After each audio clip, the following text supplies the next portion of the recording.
नमस्कार दोस्तों, स्वागत है आप सभी लोगों का हमारे YouTube चैनल पे। तो आज हम बात करने वाले हैं मेप्टाजेसिक पी सिरप के बारे में, जानेंगे इसके यूज़ डोज साइड इफेक्ट के बारे में। तो यदि अभी तक आपने हमारे चैनल को सब्सक्राइब नहीं किया हुआ है तो कृपया चैनल को एक बार सब्सक्राइब कीजिए, लाइक कीजिए, शेयर कीजिए, साथ में बेल आइकन को प्रेस कीजिए ताकि हमारे आने वाले जितने भी वीडियोज़ हैं उसकी नोटिफिकेशन आप तक पहुँचती रहे। तो Meptagesic P syrup Blue Cross company के द्वारा बनाया जाता है। इस तरह इसकी पैकेजिंग होती है, आप देख सकते हैं। और 52 रुपीज़ के लगभग में आपको इसकी 60 ml की पैकेजिंग मिल जाती है। अब इसके कंपोजिशन के बारे में बात करें तो इसमें कौन कौन सी दवाइयाँ होती हैं। तो पैरासीटामोल होती है, अब मिफानामिक एसिड होता है इसमें 50 mg में, और पैरासीटामोल होता है इसमें 125 mg में।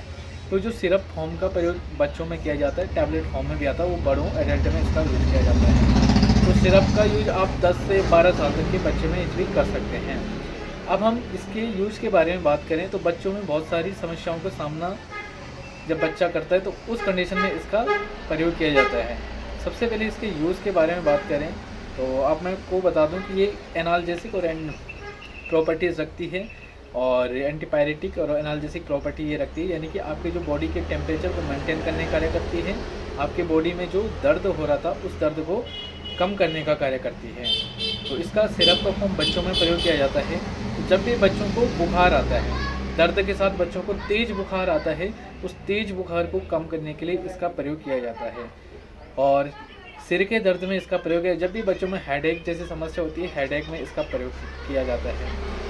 और डेंटल पेन में इसका प्रयोग कर सकते हैं। जब भी बच्चों को दांत में दर्द होता है, कोई इन्फेक्शन की वजह से हो रहा हो, कई बार डॉक्टर एंटीबायोटिक के साथ इस दवाई को देते हैं, तो दांत दर्द में इसका प्रयोग कर सकते हैं। यदि कानों में इन्फेक्शन, कान के अंदर इन्फेक्शन हो गया है, मवाद जैसी कंडीशन आ रही है, तो उसमें दर्द हो रहा है, तो उसको कम करने के लिए इसका प्रयोग किया जाता है। यदि बच्चों को कहीं पर चोट लगी हुई है, बच्चा कहीं पर गिर गया है, तो उस चोट में उस दर्द को कम करने के लिए इसका प्रयोग किया जाता है।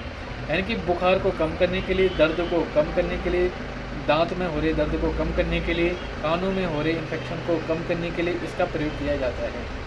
अब इसके डोज के बारे में बात करें तो इसकी जो डोज होती है तो डॉक्टर बच्चे के वेट के अनुसार, बॉडी वेट के अनुसार इसकी डोज को निर्धारित करते हैं। यानी 10 साल का बच्चा है तो उसमें आप 5 से 6 ml दे सकते हैं, यानी कि 3.5 ml सुबह शाम को दे सकते हैं। तो डोज ज़्यादातर डॉक्टर उसकी वेट के अनुसार ही डोज निर्धारित की जाती है। और यदि आप ये लगा लो कि 5 साल का बच्चा है तो उसमें आप 5-5 ml इसको सुबह शाम इसको दे सकते हैं। 10 साल का बच्चा है तो 7-7 ml या 7.5 ml सुबह शाम उसको दे सकते हैं। अब इसके साइड इफ़ेक्ट के बारे में बात करें तो इसके जो साइड इफ़ेक्ट होते हैं, बच्चे को नौजिया हो सकती है, वॉमिटिंग हो सकती है। इसका आप लंबा यूज़ नहीं कर सकते हैं, पैरासीटामोल का आप लंबा यूज़ नहीं कर सकते हैं। जब भी आपको बच्चे को बुखार वगैरह आता है तो उसमें आप 2-4 दिन इसका प्रयोग करें, इसको लंबा यूज़ ना करें। और यदि इसको लेने के बाद बच्चे को कोई दिक्कत हो रही है, कोई एलर्जी जैसे कोई वॉमिटिंग वगैरह हो रही है, तो इस दवाई का प्रयोग तुरंत बंद करने या चिकित्सक से परामर्श करें। तो मिलते हैं आपको इसी प्रकार के नेक्स्ट वीडियो के साथ, तब तक के लिए जय हिंद।